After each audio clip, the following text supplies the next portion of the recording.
अल्लाह वाहिद, फरमा दीजिए कि अल्लाह एक है।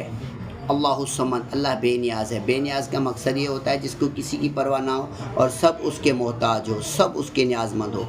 लम यलिद वलम यूलद वलम यकुल लहू कुफुवन अहद। लम यलिद वलम यूलद, ना उससे कोई पैदा हुआ है और ना वही किसी से पैदा हुआ है। ना यानी वो किसी का बेटा है, ना वो किसी का बाप है, और ना उससे कोई निकला है, ना वो किसी से निकला है। वलम यकुल लहू कुफुवन अहद, और उसके जैसा कोई नहीं। तो ये कहना कि नबी के बारे में या किसी पीर बुजुर्ग बाबा या रसूलों के बारे में ये कहना या अक़ीदा रखना कि वो अल्लाह के नूर में से नूर में नूर ला का अक़ीदा रखना या इस तरह के मसाइल बयान करना लोगों में, ये इंतहाई गलत और ये शिर्क के ज़ुमरे में आते हैं। इनसे इज्तनाब किया जाए। जिस तरह के अल्लाह ताला फरमाया कि अपनी सिफत में कुल वल्लाहु अहद, अल्लाह एक है, यानी अल्लाह एक है, बाकी जितनी चीज़ें हैं वो जोड़ा जोड़ा है। इस तरह के अल्लाह ताला ने सूरह ज़ारियात में फरमाया है, व मिन कुल्लि शैइन खलक़ना ज़ौजैनि लअल्लकुम तज़क्करून।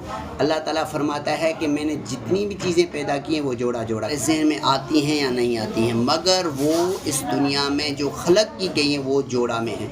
क्योंकि अल्लाह ताला ने फरमाया ज़ौजैनि, यानी वो जोड़ा जोड़ा हैं, लअल्लकुम तज़क्करून, ताकि आप नसीहत हासिल करें। तो अल्लाह एक है, ये उसकी सिफत है।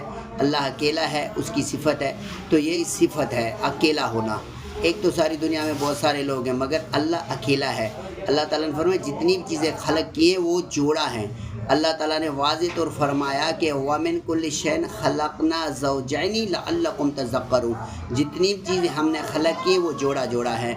तो अल्लाह ताला ने फरमाया ज़ौजैनि लअल्लकुम तज़क्करून, ताकि आप नसीहत हासिल करें। तो ये अल्लाह रब्बुल आलमीन की एक अपनी शान है कि वो किसी का मोहताज नहीं, सब उसके मोहताज हैं। चाहे नबी हों, रसूल हों, वली हों, अहल बैत हों, सहाबा इकराम, ताबईन, तबा ताबईन, कोई भी कुछ जो भी मखलूक है उसकी मोहताज है, उसके रिज़्क़ की मोहताज है, उसकी रहमत की मोहताज है। अल्लाह अकेला है, उसका कोई शरीक नहीं, वो ला शरीक है। वो खाने से पाक है, वो पीने से पाक है, वो नींद से पाक है। अल्लाह ताला वो है जिसके